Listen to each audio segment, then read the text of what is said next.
So, my ethical dilemma for this week is I have two teenage children, one female, one male, and it just asks if I read their texts. Um, Personally, I probably would not.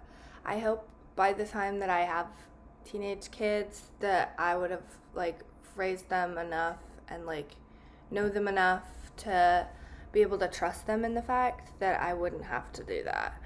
Um, I know that some parents do read their children's texts and go through their phones and stuff like that, but I think that creates more sheltered children first off, and then um, honestly just more sneaking around.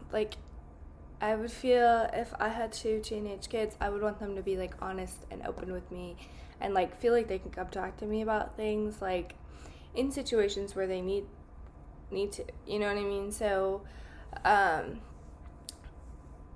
if I had to ever go through their phones or read their texts, I honestly would, like that's just not something I would hope that I could trust my kids in that aspect. And yeah, I mean, if they were doing something where I feel like I would need a little bit of knowledge on what's going on, I would always ask them, and I would just have to trust them on what they answered back to me. And if I feel like they're lying, then I would just be open and honest and be like, I feel like you're lying to me.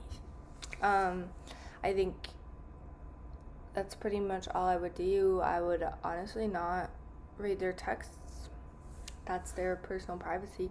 And especially if they're teenagers, I mean, at least when I was growing up, by the time I was like 17, I had my own car, I was working, I was doing kind of my own thing. So I would hope that they had the independence enough to have their own thing going on without me having to read their texts.